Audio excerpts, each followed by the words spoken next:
Hello everyone, welcome to स्टूडेंटो। आज हम जाने वाले हैं अटल भैया के रूम पर। अटल भैया एक यूपीएससी एस्पिरेंट हैं जो कि मुखर्जी नगर के पास गांधी विहार है, वहां पर रहकर अपनी प्रिपरेशन कर रहे हैं। उनके रूम के बारे में डिटेल इन्फॉर्मेशन देंगे कि उनका क्या बजट है और वो अपनी स्टडी को कैसे मेंटेन करते हैं, यानी उनके टाइम शेड्यूल के बारे में बताएंगे।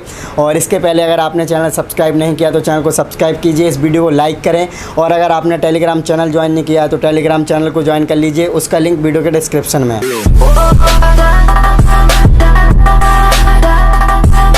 हेलो एवरीवन, मेरा नाम अटल सिंह और मैं गांधी विहार में रहता हूँ। ये मुखर्जी नगर के पास एक स्टूडेंट एरिया है। यहाँ आपको यूपीएससी एस्पिरेंट ज़्यादातर मिलेंगे। वैसे अब यहाँ पे एसएससी के और बैंकिंग के लड़के भी बहुत सारे हो गए हैं। आइए हम आपको अपना रूम विज़िट कराते हैं। ये 25 गज का कमरा है गांधी विहार में। इसमें आपको लेटरिन, बाथरूम, किचन सब कुछ अटैच मिलेगा। तो वो चीज़ें हम आपको बाद में दिखा देंगे। पहले आइए आपको रूम विज़िट कराते हैं। यहाँ पर हम अपने कुछ कपड़े वगैरह रख लेते हैं। और एक स्टूडेंट के कमरे में जब आप आएंगे तो आपको कुछ बेसिक चीज़ें मिलेंगी, जिसमें सबसे पहली चीज़ है मैप। आपको यहाँ पे कई सारे मैप मिल जाएंगे। मैं आपको एक एक करके बताता हूँ। ये है इंडिया का पॉलिटिकल मैप। और राजनीतिक मैप की आवश्यकता बहुत बहुत ज़रूरी है, क्योंकि राजनीतिक मैप वो मैप होता है जो एक छठी क्लास का लड़का भी पढ़ता है और एक यूपीएससी एस्पिरेंट भी पढ़ता है। तो इसको ध्यान में रख के सारी चीज़ें इसको ध्यान में रख के कुछ पढ़ाई की जाती है और इसकी आवश्यकता बीच बीच में पड़ती है। दूसरी चीज़, आपको यहाँ पे वाईफाई राउटर दिख रहा है।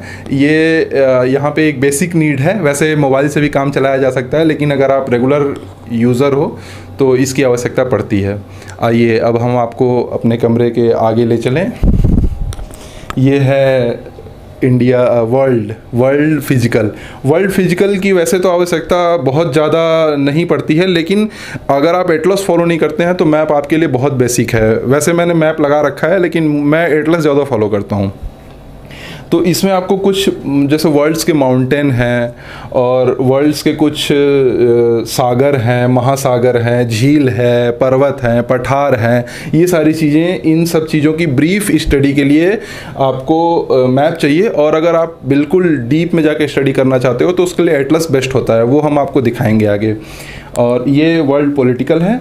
वर्ल्ड पॉलिटिकल वही देश और उनकी सीमाओं को जानने के लिए, कौन सा देश कहाँ है, किसकी सीमाएं किससे लगती हैं, किस सागर से लगती हैं, इन सब चीज़ों के लिए हमें वर्ल्ड पॉलिटिकल चाहिए।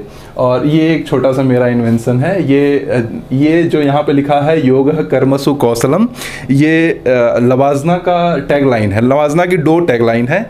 एक है योगः कर्मसु कौशलम और मोस्टली आपको मिलेगा सीलम परम भूषणम। सीलम परम भूषणम, ये आईएएस की टैगलाइन है।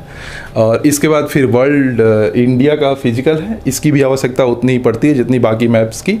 और उसके बाद हमारी कुछ बुक्स वगैरह रखी हुई हैं, लैपटॉप है, टेबल लैंप है, बुक्स हैं। और बुक्स के बाद न्यूज़पेपर। पहले तो मैं न्यूज़पेपर फिजिकली पढ़ता था, इसलिए काफ़ी ज़्यादा हो गया, लेकिन लॉकडाउन के बाद से मैंने अपने आदत में एक बड़ा चेंज किया। अब मैं न्यूज़पेपर डिजिटली पढ़ता हूँ, तो मुझे न्यूज़पेपर की फिजिकली आवश्यकता नहीं होती है। ये कुछ बुक्स वगैरह हैं। बुक्स में मेरे पास सारे सब्जेक्ट की बेसिक बुक्स मिल जाएगी और मोस्टली आपको नोट्स मिलेगा मेरे ऑप्शनल का। और बुक्स में बहुत ज़्यादा बुक्स नहीं है। कुछ और भी बुक्स हैं मेरे पास जो रेगुलर नहीं पढ़नी होती हैं, तो उनको मैंने अलग रख दिया है। उनकी कोई बहुत विशेष आवश्यकता नहीं है। ये एक डिब्बा सा है, इसमें सर्दियों के कपड़े और ब्लैंकेट वगैरह है। इसकी आवश्यकता तभी पड़ती है। इसमें कुछ कपड़े हैं और बस यही है। आइए हम आपको अपना किचन विजिट कराते हैं। ये हमारा किचन है और ये हमारा किचन है। इसमें हम यहाँ पे खाना वाना बनाने का सिस्टम है। सिलेंडर है, चूल्हा है, बर्तन है और नीचे सब्जी वगैरह रख लेते हैं। पानी पीने का सिस्टम है, चाय वाय बनाने के लिए है। ये छोटा सा किचन मिल जाता है। 25 गज के कमरे में अटैच होता है और 25 गज का रेंट लगभग 8,000 के आसपास होता है। ये हमारा वॉशरूम है छोटा सा, आप इसको देख लीजिए। ये अटैच लैट्रिन बाथरूम होता है। बहुत जगह आपको इंडियन टॉयलेट मिलेगा और बहुत जगह वेस्टर्न टॉयलेट मिलेगा। तो ये ऐसा ही होता है, आपको कोई एक चॉइस मिलेगी। हाँ, यहाँ के किसी भी वॉशरूम में आपको शावर नहीं मिलेगा, ये एक ध्यान देने वाली बात है। शावर चाहिए तो राजेंद्र नगर जाइए, आई थिंक शायद वहाँ मिलता, मुझे कोई आइडिया नहीं है।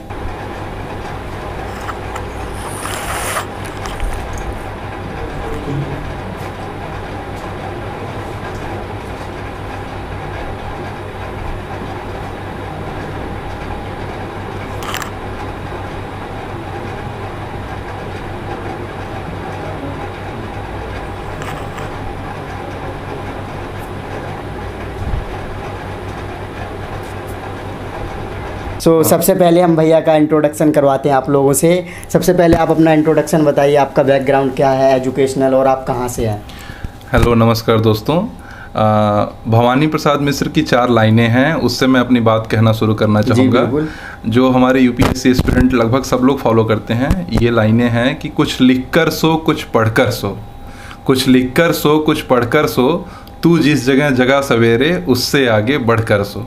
बहुत बढ़िया। नमस्कार दोस्तों, मेरा नाम अटल सिंह, मैं बनारस से बिलोंग करता हूँ। प्रारंभिक शिक्षा मेरी वहीं से हुई है और स्नातक और परास्नातक मेरा दिल्ली यूनिवर्सिटी से हुआ है।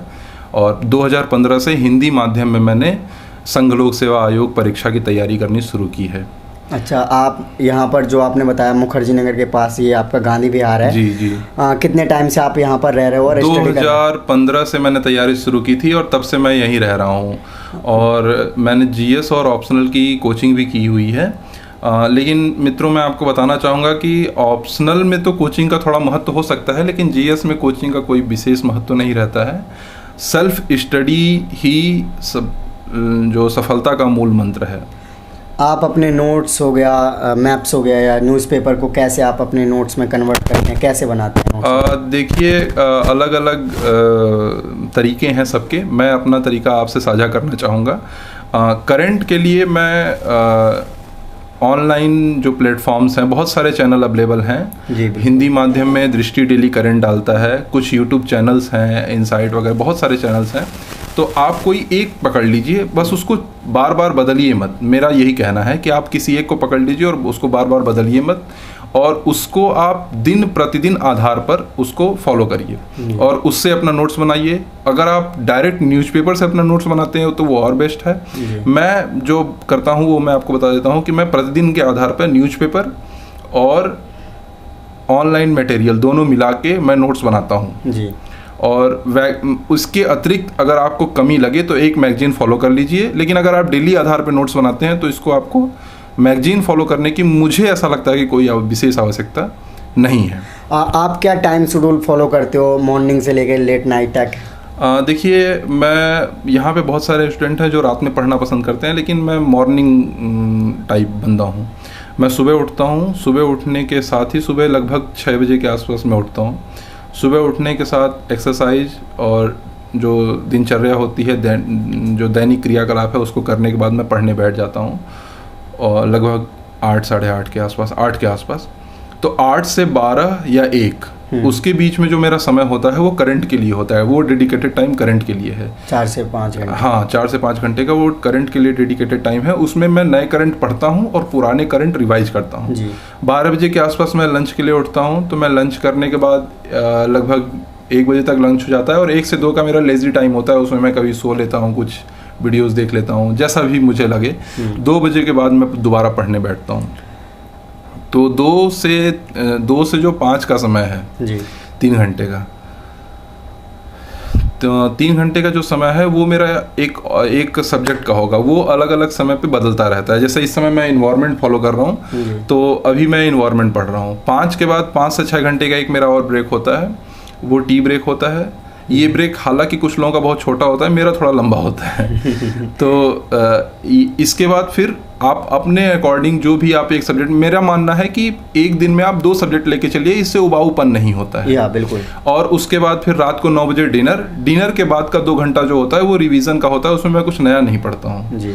और उसके बाद 11 बजे के आसपास मैं सोने जाता हूँ। 11 से 12 का मेरा टाइम सोशल मीडिया का होता है और 12 बजे मैं मोबाइल रख के सो जाता हूँ। प्रॉपर 6 घंटे की नींद लेता हूँ। अच्छा, अब आप जैसे वीकेंड होता होगा तो आप अपनी हॉबीज़ को पूरा फिलफिल करते होगे, तो आप मतलब क्या करते हो? देखिए, मेरा मानना है कि आपको इस फील्ड में बहुत लंबे समय तक रहना है, तो आपको जीवंत बने रहना आवश्यक है। जीवंत बने रहने के लिए आपको अपनी हॉबीज़, जिसमें आपको अच्छा लगे, जिससे आपको खुशी मिले, वो काम करना आपके लिए बहुत आवश्यक है। तो मैं इन चीज़ों के लिए किताबें पढ़ता हूँ। मुझे कविताएं पसंद हैं, मुझे नॉवेल्स पसंद है, तो इन सब चीज़ों के लिए मैं पढ़ता हूँ। इसी बात पे एक कविता हो सके तो हमारे व्यूअर्स को जरूर बता दें।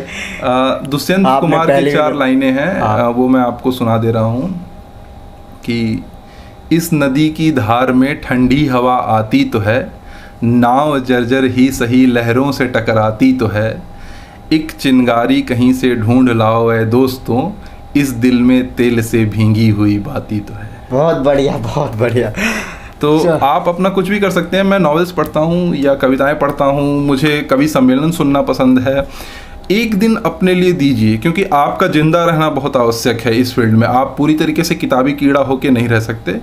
तो एक दिन अपने लिए ज़रूर निकालिए। आप हफ्ते में निकालिए, 10 दिन में निकालिए, 15 दिन में निकालिए, जैसे ही आपको ज़रूरत महसूस हो रही हो, एक दिन अपने लिए ज़रूर निकालिए इस फील्ड में। मुझे ऐसा मेरा मानना है। अब हम इस सेगमेंट पे आते हैं कि आपके रूम रेंट कितना है और आप अपने खाने को कैसे मेंटेन करते हो और बिजली बिल कैसे क्या? देखिए, रूम रेंट यहाँ पे जो सिंगल रूम है जिसमें मैं रहता हूँ उसका रूम रेंट 8,500 रुपये है। और 8,000 और डबल रूम यहाँ पे आपको लगभग 14,000 के आसपास मिल जाएगा। आप कोई अपनी एक सुविधा के अनुसार रह लीजिए। तो लगभग 8,000 रूम रेंट और 3,000 लगभग खाने का, और कुछ 1-2 हज़ार ऊपर का खर्च मान लीजिए। तो 8-3 11 और 2 13, 13,000 आपका मंथली बजट आ जाता है। लगभग इतना आपका मंथली बजट आएगा। और उसके बाद उसके ऊपर आपके अपने शौक हैं जिससे हिसाब से आप अपना बजट बढ़ा घटा सकते हैं। लेकिन बेसिक नीड ये है। हाँ, अगर आप रूम में एक पार्टनर रख लेते हैं तो ये बजट आपका थोड़ा 4-5 हज़ार रुपये और भी कम हो जाएगा, क्योंकि 8,000 का रूम रेंट 2 लोग के बीच में शेयर होने लगता है। तो एक चीज़ ये है।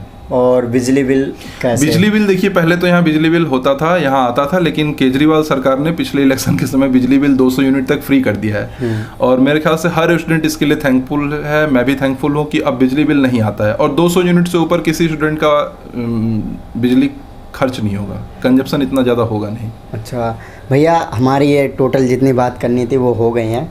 आप कोई मैसेज देना चाहोगे जो अपकमिंग या दिल्ली में आना चाहते हैं स्टूडेंट, या सेल्फ स्टडी क्या वो गांव में रहकर कर सकते हैं? इसके बारे में आपकी क्या राय है? देखिए, मैं आपको बता दूं कि ये पूरा एग्ज़ाम जो है वो सेल्फ स्टडी का ही है। लेकिन एक विशेष बात आपको ध्यान रखना है कि सेल्फ स्टडी में आप दिशा भटक सकते हैं बहुत जल्दी। आप अपने घर से रह के दिल्ली में बिना आए भी तैयारी कर सकते हैं, बशर्ते आपके पास आपका गाइड होना चाहिए जी। अगर कोई ऐसा है जो आपको प्रॉपर गाइड कर रहा है तो मुझे नहीं लगता है कि कोचिंग की विशेष आवश्यकता है। बहुत सारे ऑनलाइन प्लेटफॉर्म आजकल अवेलेबल हैं। अगर आप कहोगे तो मैं उसका नाम बता दूंगा। तो वो लोग ऑनलाइन गाइडेंस दे रहे हैं, कॉल पे दे रहे हैं, फ़ोन पे दे रहे हैं, मैसेज पे दे रहे हैं, व्हाट्सएप पे दे रहे हैं। तो आप उनसे गाइडेंस लेके अपने घर भी पढ़ सकते हो। कोई ज़रूरत नहीं है यहाँ आने की। हम लोग तो कॉलेज के टाइम पे आ गए थे तो रह गए। और मेरा यही मानना है कि एक ही मूल मंत्र है, सेल्फ स्टडी। और उसको आप हार्डली करिए और स्मार्टली, दोनों तरीके से करिए। जी जी।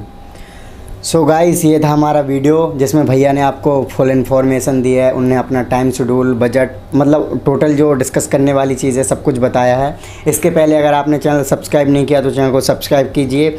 और हाँ, अगर आपने टेलीग्राम चैनल नहीं ज्वाइन किया तो उसे ज्वाइन कर लीजिए। मैं उस पर डेली कोई ना कोई स्टडी मटेरियल आपको डालता रहता हूँ, तो आप ज़रूर उसको ज्वाइन करें। उसका लिंक वीडियो के डिस्क्रिप्शन में मिल जाएगा। और जो भी आपकी क्वायरीज़ रहती हैं तो हमारे जो सोशल मीडिया के लिंक है वो वीडियो के डिस्क्रिप्शन में है। आप वहाँ पर जाके हम फॉलो कीजिए और अपनी क्वारीज हमारे साथ डिस्कस कीजिए।